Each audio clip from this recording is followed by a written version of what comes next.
嘅 Google 世界盃，OK，睇翻上次先。咁咧上次個功課咧，咁咧有少少咧，唔係有少少，我係專登嘅，係俾少嘅位大家嘅。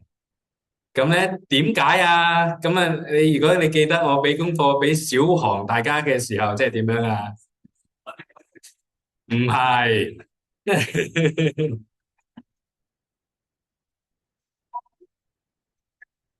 係啦，唔好咁長氣。咁咧就係試下用最少嘅位去試一寫。咁咧最少嘅工作咧，如果我話俾一版大家咧，可能大家咧就抄咗16張出嚟噶啦。咁啊就同我嘅原意有少少唔同啊。咁啊發覺真係有啲難嘅。咁俾2行大家寫，咁唔等間大家分享下你寫咗邊一啲嘢吓。咁你得2行咧，你真係要取捨啦吓。咁咧，我知道有弟兄姊妹咧已經寫到密密麻麻，啲字咧細到自己都睇唔到噶啦。咁咧，不過唔緊要嘅。咁啊，最重要咧就係你做咗。點解啊？做嘅過程裏邊咧，你思考過，所以你今日你睇到我，哇，阿牧師你嗰個咁樣嘅，可能你好覺得太簡單或者太複雜，唔緊要嘅。咁我哋喺呢度有個咁樣嘅學習，喺贖罪日裏邊，你係學到睇到幾多嘢吓。咁另外咧，咁啊今日都應該講下個嘅我由功課嗰度講起先啦吓，咁少少報告啦。咁今次嘅功課咧就誒主要咧係由第11章到第12章嗰度咧，咁大家要去填充噶，咁啊1行嘅啫，咁啊可能你寫唔晒添嘅，咁咧你發覺要用第2行咧，即係話你諗多咗啦。咁簡化下1行嘅啫。咁我哋下次咧就要睇民數記噶啦吓。咁嗱，你請留意下呢一度啦。呢一行啊咁大家留意下呢一行啦吓。咁下次咧就民數記咧，我哋都係會分上下嘅2次嘅，就唔會一次讀熟晒啦。咁咁請大家喺下次咧就讀第1啦、第9、11到16。咁我盡量每日咧都有1章咁樣啦。咁希望就加減2、3章啦。咁即係意思即係話，可能一次我盡量唔會太多吓，唔會多過廿章吓。咁希望起碼每一日咧就可能有1章到。咁但係咧就喺19號之前咧，就先請大家睇完呢個嘅民數記嘅。咁啊去讀完民數記嘅。咁點解咧吓？咦唔係喎，睇錯日期添。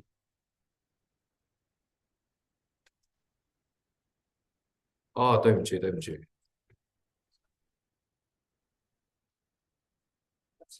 哦，對唔住對唔住，計錯數啊。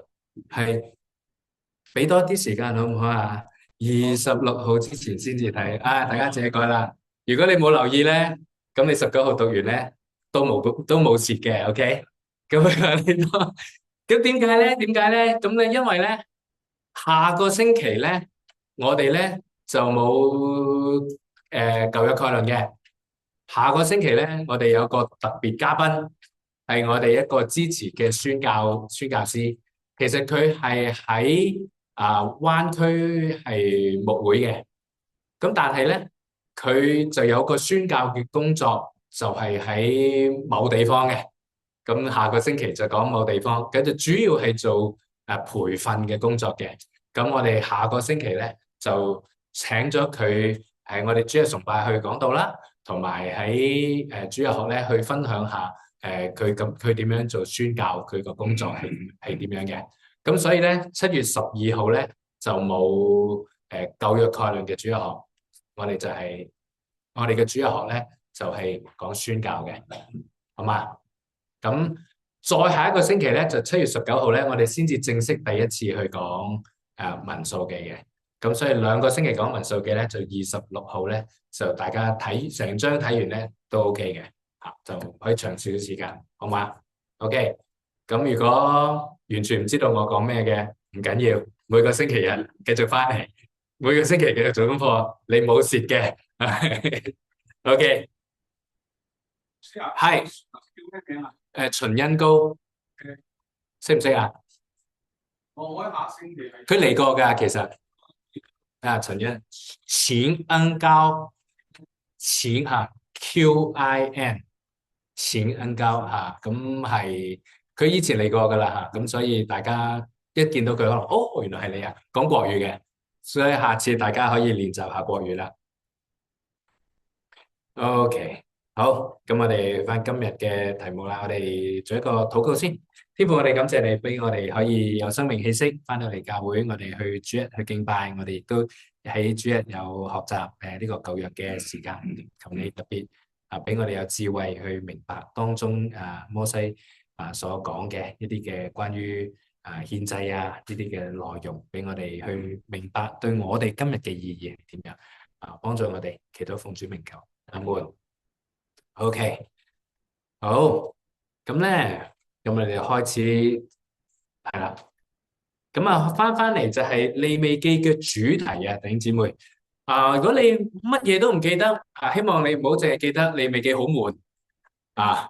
咁你記得利未記係強調神係，我哋一齊讀啊嘛，一齊神是聖潔的，所以神的百姓也應當聖潔。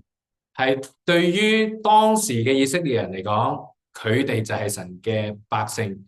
對於今日嚟講，邊一個係神嘅百姓啊？基督徒，所有我哋信主嘅都係神嘅百姓。所以神對聖潔嘅要求，不變嘅神對聖潔嘅要求有冇唔同咗？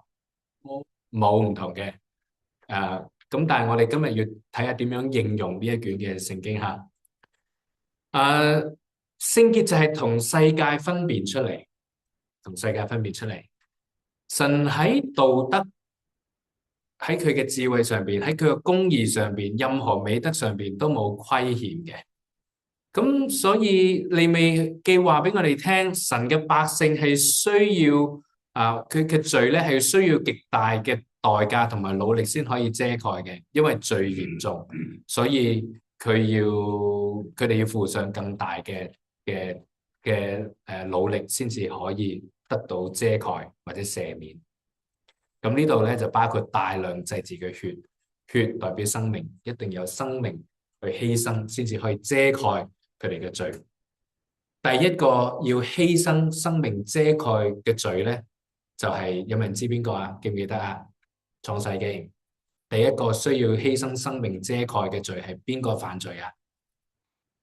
亞當夏娃。點解啊？邊個嘅生命受到犧牲啊？有啲嘅動物受到犧牲啦，點知啊？當亞娃當亞娃兩個拼埋一齊變咗亞娃。亞當同埋夏娃，當亞當同埋夏娃犯罪之後，佢哋自己嘅反應點樣遮蓋自己嘅羞恥啊？佢哋用樹葉去遮。但係當神見到佢哋嘅時候，神俾咗啲咩佢啊？俾咗啲獸皮去佢。咁呢個係第一個隱約嘅，去話俾我哋聽，有生命，有生命係犧牲咗。獸皮係佢神點樣搞我唔知啦吓。咁總之即係神讓一啲嘅獸皮犧牲咗，利用獸皮遮蓋佢哋嘅羞恥。所以呢一個嘅諗法，去到律法摩西嘅時代，就好清楚咁表現出嚟，要有動物嘅死，血係代表佢哋嘅死，而去讓罪可以得到赦免。咁對我哋基督徒咧，就係提醒啦，基督點樣為大祭司嚟履行佢嘅職責。咁我哋今日會睇到一個大祭司佢點樣履行佢每一年要做嘅職責，去做吓。耶穌基督係大祭司，佢履行佢嘅職責。而今日我哋所睇嘅大祭司係預表將來耶穌要做嘅嘢。我哋當基督將自己，佢係大祭司，耶穌基督係大祭司，耶穌基督又係嗰個嘅祭物。佢被獻上嘅時候，分別聖所同埋至聖所嘅幔子都撕開咗啦。佢死嘅時候，釘十字架嘅時候，佢死嘅時候，個幔子分開咗。所以神嘅百姓係而家係唔需要靠住守嗰啲嘅律法行為，而我哋靠住主耶穌呢個名喺恩典裏邊可以無所畏懼嘅去親近神。咁啊，我哋提咗少少，去親近神係要畏懼嘅。咁啊，陣間去一路去睇嘅時候，或者大家睇利未記嘅時候，已經感受到哇，嗰啲人真係戰戰兢兢、好惶恐咁樣去生活噶，要去面對佢哋嘅罪。啊！我哋唔需要有任何一個人去擔任一個嘅祭司。我哋相信神已經係去耶穌基督係嗰個嘅中間人。咁呢度同天主教嗰個嘅習慣咧係有啲嘅關係啦。我哋唔需要去同一個人去告解，我哋相信我哋唔需要同某一個嘅祭司去告解，而讓嗰個祭司話俾你聽，哦，你啲嘅唔係祭司嘅嗰個係神父去話俾你聽，哦，你嘅罪得到赦免啦。所以基督教咧就冇咁樣嘅習慣，因為我哋嘅中間嗰個嘅中保中間人代罪，幫我哋去代罪嗰個係耶穌基督。去宣告我哋得勝嗰個又係耶穌基督，我哋唔需要任何嘅中間人，我哋唔需要祭司，我哋唔需要神父。OK？咁點解我哋受浸嗰陣時就係要去問同長老去傾啊？長老係咪宣告你嘅得救咧？我哋嘅受浸係咪宣告大家嘅得救咧？唔係，我哋係確認大家嘅得救。我哋宣告係哦，你係咁信。你就係得救啦，因為聖經咁講，所以唔係我哋去評估大家嘅信仰，而我哋而係肯定或者唔再肯定大家嘅信仰。我哋肯定嘅意思即係話，哦，你咁樣信咧，係主來嘅，係主來嘅咁樣信嘅人，你就係信耶穌啦。當你嘅行為完全去否認咗你係基督徒嘅時候，我哋就話俾你聽，哇！你咁嘅行為，你願唔願意悔改啊？如果你唔悔改，覺得咁樣係啱嘅話咧，我哋就會話俾你聽，你咁樣表達咗咧，大概我哋唔可以再肯定你係咪基督徒咁樣嘅意思。咁可能呢個就係教會紀律嗰個部分啦吓。OK 講多咗啦，我哋翻嚟吓，以色列人嘅敬拜係點樣咧吓？喺第8章到第10章咧，呢度佢講緊個體系啊。咁既然以色列人嗱，我哋翻去舊約嘅時代，佢哋要去敬拜神，佢係咁不聖潔嘅時候，咁神點樣去幫助佢哋去敬拜咧？點樣幫助佢哋解決佢哋罪嘅問題，而佢哋可以親自去到神面前去敬拜佢，去跟從佢，去聽佢話咧？神就分別，所以咧呢度啦吓，神去建立呢個祭司嘅體系，神分別出來一個嘅支派。帶領以色列人過一個分別為聖嘅生活，所以而利未人服侍咧，其實係最終嘅目的係要幫助嗰啲帶領以色列人去做去過一個聖別分別為聖嘅生活。而喺呢個支派裏邊咧，神又再揀選一個家族去擔任祭司，去代表百姓去獻祭。咁嗰個就係亞倫同埋佢嘅後裔啦。所以有規有矩嘅。聖潔嘅顯現下，當祭司去遵循神嘅指示指引，佢哋就係聖潔啦。你跟住你就會聖潔，跟住就聖潔。咁你聖潔，神就接受佢嘅祭，喺佢哋彰顯佢嘅榮耀。喺利未記嘅9章22到24節，亞倫向百姓舉手為佢祝福，他獻了贖罪祭、燔祭、平安祭就落咗嚟啦。摩西、亞倫進入會幕，又出來為百姓祝福。耶和華嘅榮光嗱，你可以做啲任何嘅嘢嗱。開始摩西亞倫去做咗佢哋要做嘅工作。咁神佢接唔接受啊？神接受啦。點知啊？耶和華嘅榮光向眾民顯現，有火從耶和華面前出來，在壇上燒盡燔祭嘅脂油。哇！百姓眾民一見就都歡呼，俯伏在地。勁啊！驚唔驚啊？呼唔係睇戲啊，我哋而家睇唔到啦，我哋只可以幻想下啦。所以係一件咁光榮同埋咁嗰個叫榮耀嘅一件事。好啦，你乖乖聽話咧，神就喺度，always here，神係同你一齊。咁但係咧，咁神亦都係期待聖潔嘅期待。咩意思啊？當祭司唔遵神嘅指引嘅時候，佢哋就唔聖潔啦，所以神懲罰佢哋，即刻嚟。第十章一開始，嗯，第十章一開始講咗，亞倫佢嘅仔，唔係亞倫，係亞倫嘅仔吓。亞倫作為一個領導咧，真係麻麻地嘅啫吓。咁啲百姓又搞到牽金牛刀，佢啲仔又唔聽啊。咁啊好多反省咁，但係神都用佢吓，好感恩神仍然係用佢去做呢個嘅祭司啊。亞倫嘅仔，佢哋唔按照神嘅命令嘅方式獻上嘅火頭去敬拜，凡火係唔係普通嘅火。其實佢哋做咗啲咩咧？係唔知嘅。經文嘅上下文可能有啲嘅提示，可能佢哋係飲咗酒，可能咁，所以咧之後咧就話清酒濃酒都唔可以飲，獻祭嘅時候要清晰嘅頭腦。所以弟兄姊妹，我哋帶領教會，我哋有清晰嘅頭腦吓。希望呢一度亦都提醒大家，咁酒精對我哋影響有幾大咧吓？如果大家有飲酒嘅習慣咧，可以從呢一個角度去思考下，我係咪經常都唔係淨係飲酒啦吓？我經常包括我有休息啊，包括我有其他嘅，我係有一個清晰嘅頭腦去服侍主。祭司係要有經常有清晰嘅頭腦，要去服侍主。佢哋唔按神嘅心意去敬拜，佢哋做咗啲咩咧？就真係唔係好知啦，就係知道佢獻咗燔火。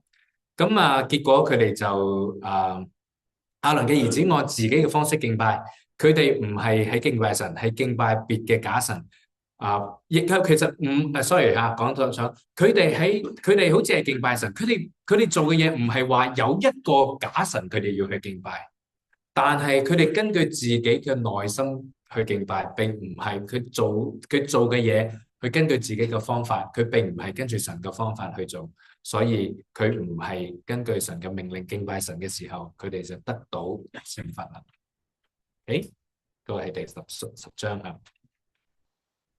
好，咁你去到第11到15章啦，咁神頒咗啲聖潔嘅律例吓。神嘅命令係要以色列人喺萬國裏邊分別出嚟。所以我哋睇嗰啲嘅具體嘅細節嘅時候咧，我哋唔好諗住咁我今日使唔使係咪唔可以食血嗰啲嘅嘢啊？我哋係咪唔可以做嗰啲嘢咧？嗰啲唔係重點嚟嘅。而喺新約嘅時候，甚至喺耶路撒冷個會咧，亦都去搞清楚嗰一啲嘅做法，唔同嘅習慣吓。重要嘅係你們要跟守我嘅命令，我嘅誡命，我係耶和華，你們唔可以褻瀆我嘅名，我喺以色列人中卻要被尊為聖，我是叫你們成聖嘅耶和華。咁唔聽佢話咧，就係褻瀆啦。咁褻瀆嘅意思咧，就係將原本特別嘅神聖嘅分別嘅事當作普通嘅事嚟睇，所以神嘅名也就係神嘅形象同埋神嘅名譽同以色列人係連在一起嘅，所以以色列人唔可以隨隨便便去對待佢哋自己。一啲嘅污穢嘅嘢係會影響到佢哋，係可能關於佢哋嘅習慣啦，可能關於佢哋嘅嘢食啦，同行房嘅事啦，受傷啦、死人啦，呢啲嘢咧係會影響到佢哋，讓佢哋得到變成污穢嘅。但係呢啲嘅事係有個期限，嗰啲嘅污穢嘅事好多時係同死同血有關係嘅。咁提醒到我哋嗰個，我哋點樣係要除罪，從罪裏邊去得救出嚟，去潔淨出嚟。神喺佢哋嘅文化裏邊去寫自己嘅命令，佢無論去行，佢哋都提醒自己，佢哋所食嘅嘢咧係特別嘅，係神呼召佢哋成為聖潔嘅。經文敘述嘅以色列人係可以食一啲嘅嘢，唔可以食一啲嘅嘢，甚至可以觸摸一啲嘅植物嚇。呢啲經文也關於禮儀上邊嘅潔淨同埋唔潔淨，包括生仔啊、大麻風啊處理方法啊。咁呢啲咧，亦都有提到身體有殘疾啊嗰啲，甚至有關於某種器皿會碰到某種器皿啊。如果碰到某種器皿嘅話，甚至還有如果碰到某一啲嘅器皿的話，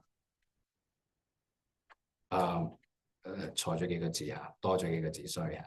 咁呢度嘅命令都係一樣嘅。總括嚟講咧，就係幫助以色列人為聖，與世界同埋分別唔同，能夠準確地反映佢哋代表嘅神。即係話啲人點解？如果可能以色列人問佢：哦，點解你唔食豬肉啊？哦，因為我哋呢個係聖潔嘅神。點解你唔食蝦啊？因為我哋敬拜呢個敬聖潔嘅神啊。就咁啊，咁有好多人就嘗試去解釋點解嗰啲嘅嘢唔應該食咧，就同一啲嘅衞生啊、同健康啊有關係嚇。咁啊，嗰啲嘅講法咧係有佢嘅道理嘅，咁但係唔係絕對嘅。咁我哋基督徒係冇一個絕對嘅飲食餐單嘅。所以我哋就唔好用信仰話哦，神叫我哋應該唔食肉嘅。咁咧因為有人係提出嘅基督徒唔應該食肉嘅，咁係要食素嘅。咁咧就唔係好咁樣講咧，就唔係太過符合聖經嘅意思嘅，其實。OK。咁可能要花啲時間去講贖罪日啦。大家已經講咗，大家講。咁我哋睇下呢16章呢段嘅經文嚇。咁大家如果你睇到上邊咧，你可以向上睇；如果睇唔到下邊咧，我哋唔好睇。如果睇唔清楚咧，你可以自己睇聖經嚇。你嘅講義咧係冇嘅，咁你睇上邊呢度，其實都係利未記嘅16章啫。咁不過我將啲段咧就分大少少，咁可能你睇得清楚少少。其實你逐行逐行睇咧，其實都明嘅嚇。不過有時攆埋一齊咧，前前後後咧，似乎好似太過複雜啦。咁我用一個好簡單嘅方法，同大家一齊去觀察經文啊。第一節，亞倫嘅仔嚟到近前，到耶和華面前死了。呢度係第10章發生嘅事，頭先我哋講過啦。所以呢度咧又跳咗幾章呢度16章你睇中間11到15好似混亂咗啦。呢度一開始帶翻我哋去第10章發生嗰件事。亞倫嘅兒子要服侍，但係佢哋用獻咗燔火，所以佢哋死咗啦。所以利未記嘅16章開始就話俾我哋聽，咁佢死咗之後，耶和華就曉諭摩西話：你話俾你阿哥聽，你要告訴你哥哥亞倫，不可隨時進聖所嘅幔子內，到櫃上嘅施恩座前，免得他死亡，因為我要從雲中顯現在施恩座前。好啦，咁我哋係時候咧，又可以攞翻上一次嘅講義啦。咁嗱，呢度讀咧，一手攞住上一次嘅講義，一手攞住聖經，咁你就開始睇啦。咁咧，上一次嘅講義咧，中間咧有呢一個圖畫。係啊，係啊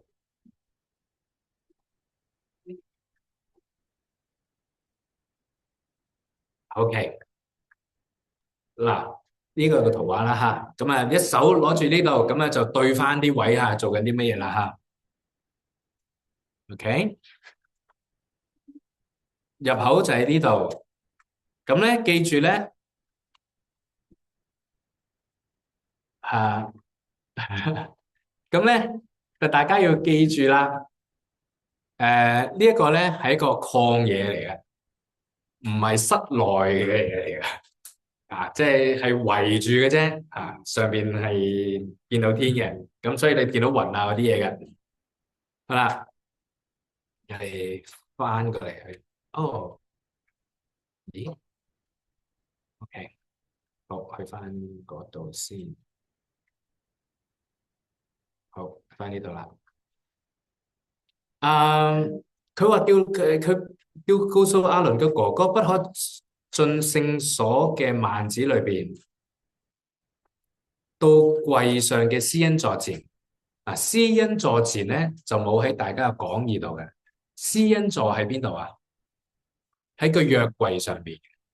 嗱，你睇到有兩約櫃，你睇到兩個約櫃咧，有兩個天使咧，就係講緊嗰個位啦，就係講緊呢度嘅。大家睇到下呢度吓，呢度嗱，呢度係聖所，成嚿嘢叫做會幕，成個框框叫做會幕。入到嚟之後咧，呢度咧就有個聖所，聖所經過個幔子咧，先至去到施恩座前。呢一度咧就係一年先可以，而家贖罪日咧先至可以入去嘅，OK 嘛？好，我哋繼續睇啦。OK，咁係啦，亞倫咁進入咗聖所之後咧，要帶一隻公牛犢為贖罪祭，一隻公綿羊為燔祭。要穿上細麻布聖內袍，把細麻布褲子穿在身上，腰束細麻布子，把細麻布帶子，戴頭戴細麻布冠冕，這都是聖服。他要用水洗身，然後穿戴。呢度講緊佢點樣去進入聖所一樣嘢。第二樣嘢，要從以色列人會中取兩隻公山羊為祭，一隻公綿羊為燔祭，為贖罪祭。兩隻公山羊，一隻公綿羊為燔祭。所以總共呢度參與嘅動物咧，就有幾多隻啊？總共有幾多隻啊？五隻，一隻牛犢，一隻公牛犢，一隻公綿羊，兩隻公山羊，一隻公綿羊，總共。但係佢呢度咧係叫佢帶嘅喎，亞倫要帶一隻公牛，一隻，然之後咧喺會眾裏邊去攞兩隻公山羊同埋一隻公綿羊，未講發生咩事。嗱，而家就講啦，第六節就講啦。亞倫咧要將嗰個贖罪祭嘅公牛，第一隻公牛去贖罪祭，為邊個啊？為自己同埋本家贖罪，佢自己同埋佢嘅家族贖罪，也要把兩隻公山羊安置在會幕門口耶和華面前。未 ready 住嗰兩隻咧，等下先。咁咧，嗰兩隻等下先咧，到時咧就要去大家識唔識讀呢個字啊？尖溝下尖溝下，即比較準確啲嚇。斑鳩個鳩嘅讀法斑鳩個鳩嘅讀法。尖鳩去一個咧，即係去抽籤啦嚇，去一個咧係歸耶和華，一個就歸於亞撒謝勒。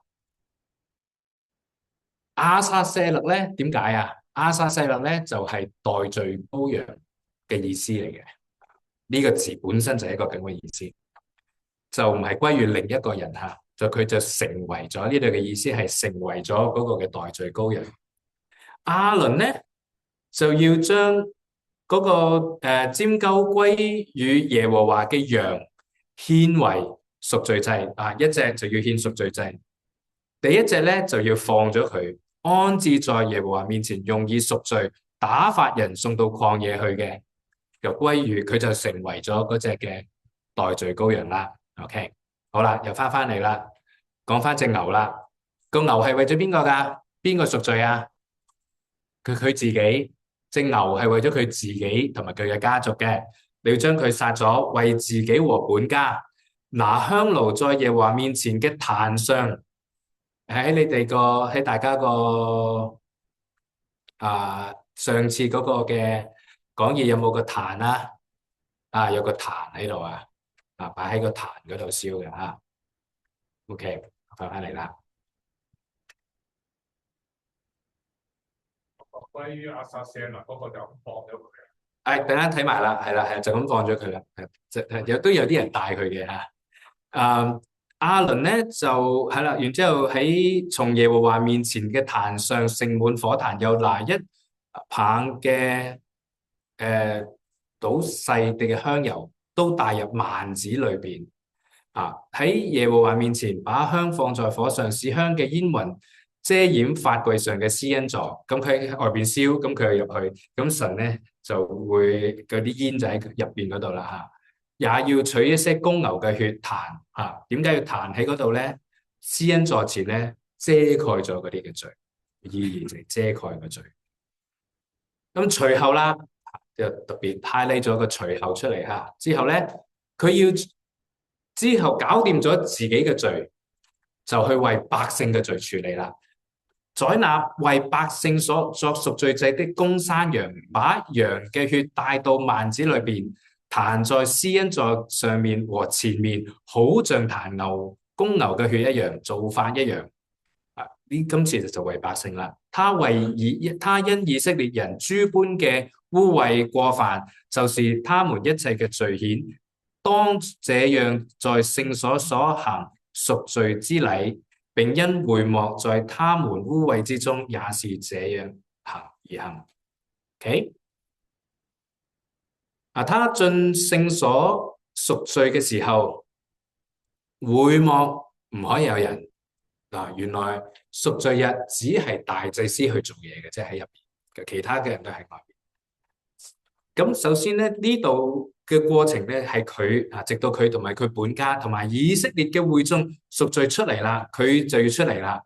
喺耶和華面前嘅壇裏邊，在壇上行贖罪嘅禮，又要取一些呢度咧就俾其他人睇啦嚇。有隻公牛和血和公山羊嘅血抹在壇上和四周嘅周圍，也要指頭壇上7次，潔淨了壇，從壇上除掉以色列人諸般嘅污穢，使個壇都成聖嚇。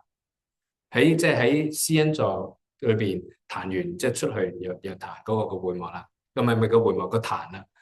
亞倫為聖所會幕並獻完了贖罪祭，就要把嗰個工搞掂，殺生殺晒啦。要彈嘅血彈晒啦，就嗰隻活嘅公山羊就入嚟啦。即4隻動物喺度入邊已經搞掂咗啦。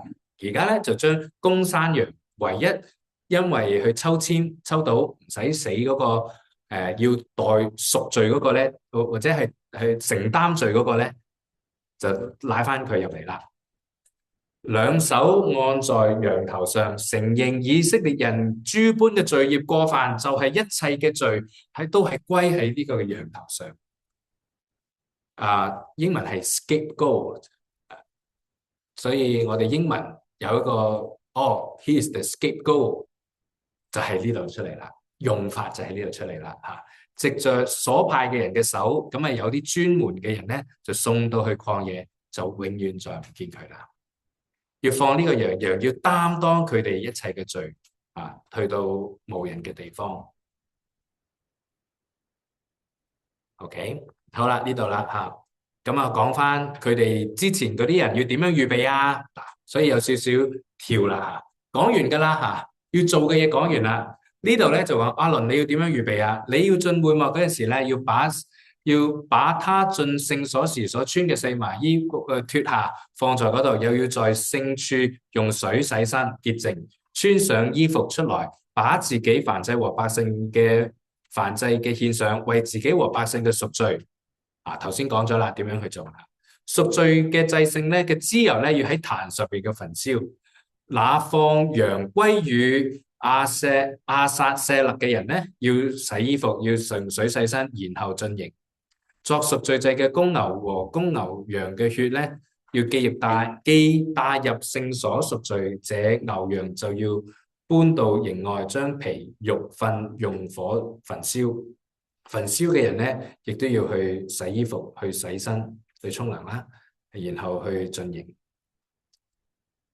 係啦，就係咁多啦。咁點樣預備？點樣做？講晒啦。每逢7月10日，咁7月10日係咪我哋嘅7月10日啊？唔係，佢嘅第一日係幾時啊？出埃及記第12章呢度講咗佢哋嗰個嘅正月第一日咧，就係喺逾越節嗰日啦，係第一日啦，嗰日夜，所以嗰度開始計就去到7月10日就係呢一度講嘅，所以嚟出咗埃及大概半年多啲嘅時間啦嚇，七個月度。你們要刻苦己心，無論係本地人是寄居你們中間的外人，什麼工都唔可以做。要作你們永遠嘅定例，因在這日要為你們贖罪，使你們潔淨。你們要在耶和華面前得以潔淨，脱盡一切罪愆。這日你們要守為聖安息日，要刻苦己心。這為永遠嘅定例。那受膏接續他父親承接聖職嘅祭司，要穿上細麻衣嘅聖衣，行贖罪之禮。他要在聖所和會幕與壇行贖罪之禮，並要為眾祭司和會眾嘅百姓贖罪，係永遠定嘅例，是一切嘅罪一年一次為佢哋贖罪。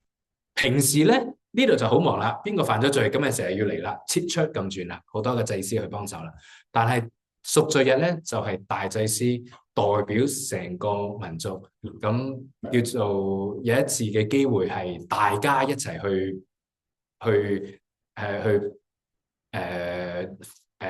為咗大家有講冇講嘅罪咧，就 make sure 咧就冇漏嘅，大家一齊去為咗大家嘅罪而去做一個咁樣嘅贖罪日。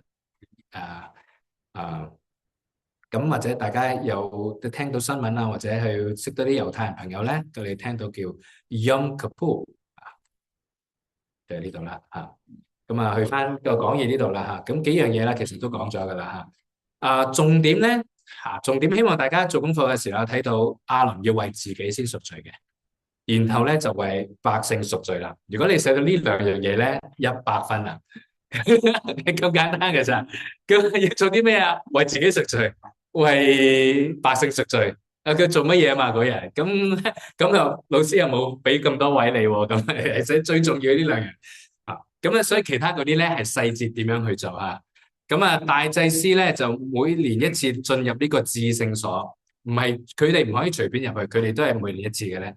咁係啦，咁裏邊咧就有一隻代罪羔羊嚇。亞瑟舍勒拈鬮選擇兩隻完全嘅山羊，一隻係歸於耶和華，一隻就成為嗰個嘅替罪代罪羔羊。大祭司兩隻手按喺罪嘅嗰個羊嘅頭上邊咧，承認嗰個以色列人嘅一切嘅罪咧已經俾咗佢啦。呢個羊咧係唔會罰，而係送到曠野嘅。有咩意義咧？象徵所有罪咧都帶嚟咗呢個營地啦，而百姓咧個個咧就睇住。咁呢個嘅過程呢一幕，睇到佢哋嘅罪被去到呢隻山羊帶喺個頭上邊，帶到去呢個曠野，越嚟越遠，讓冇人可以見。每年咧要咁樣去做，提醒佢哋所有人嘅罪咧都係被饒恕，但係唔係話 OK，就唔係話就咁話 OK，係要透過一個代贖，整個民族因此而成為聖潔。大祭司所以唔係佢哋幾叻，係有人幫佢，係有動物幫佢去代贖。大祭司回到百姓裏邊，宣告你哋嘅罪已經被代贖啦。所以個嘅字就atonement嚇，你嘅以色列人已經與神和好。所以我哋點解傳福音嘅時候要好強調我哋要悔改我哋嘅罪，我哋要相信主耶穌基督。因唔係只係為咗有平安，唔係只係為咗我可以有一啲嘅朋友，因為唔係只係你信一套嘅教義，而係要明白到我哋得罪神，而呢一個耶穌基督死係神嘅方法，讓我哋可以去解決我哋罪嘅問題，而同神重新和好。呢一日非常嘅嚴肅。同時亦都係充滿喜樂嘅，因為你喺呢一日，整個民族嘅罪被赦免，重新與神和好我哋得罪咗人覺得有啲中間有啲嘅矛盾我哋解決咗嗰種嘅喜樂。當然呢個係對於神嘅時候更加嗰種嘅喜樂係有。佢哋每年都要流血獻祭，先至可以同神和好。百姓要睇住神嚴肅咁對待人嘅罪，凸顯咗佢嘅聖潔。好啦。總結啦嚇，舊約同新約都係強調個人都要聖潔嘅。彼得前書嗰度去提到呢樣嘢嚇。舊約嘅獻祭儀式咧係會過去嘅，希伯來書好強調呢樣嘢。耶穌係大祭司，亦都係嗰個嘅羔羊。有一日我哋會喺結束地上邊嘅生活，喺聖潔裏邊永恆去敬拜神。啟示錄呢度話，又看見一個新天新地，因為先前嘅天地已經過去，海也不再有。我又看見聖城耶路撒冷由神那裏從天而降，預備好了，就如新婦裝飾整齊，等候丈夫。我聽見大聲音從寶座出來說：看啊，神嘅帳幕喺人間啊！你睇到嗰啲字，其實就係 tabernacle，就係會幕嚇。中文翻譯用咗兩個唔同嘅字，其實係同一個字。神咁會幕，神嘅帳幕，將嗰個嗰個講法帶翻去利未記嗰度，神係再一次嚟到我哋嘅中間裏邊，要人同住。佢哋要做他們要做神嘅子民，神要親自同佢哋同在，就要作佢哋嘅神，要擦去佢哋一切嘅眼淚，唔再有死亡，唔再有悲哀，唔再有哭號疼痛，因為以前嘅事都會過去啦。咁我希望大家睇到利未記俾到我哋好形象化，而當我哋睇新約聖經嘅時候，提翻我哋其實神咁樣嘅做法之後，俾我哋睇到神點樣再同我哋同在，解決咗我哋嘅聖潔嘅問題，而我哋可以同神喺一齊。因為神嘅聖潔，所以神嘅百姓應該聖潔。點解啊？因為神嘅百姓，我哋係向，因為身為神嘅百姓，我哋係向呢個世界代表神，呈現呢個神，彰顯呢個神，呢個聖潔美好嘅神。希望鼓勵大家去思考呢一部分嘅時候，我哋點樣去同我哋嘅身邊未信主嘅朋友去有交流啊，去傾啊嘅時候，我哋希望佢哋睇到你呢個嘅聖潔唔係聖潔地批判人哋有幾錯，而係睇到你喺主裏邊嗰個嘅美好，嗰個自由，好嘛？好係我哋講課去到呢度啦。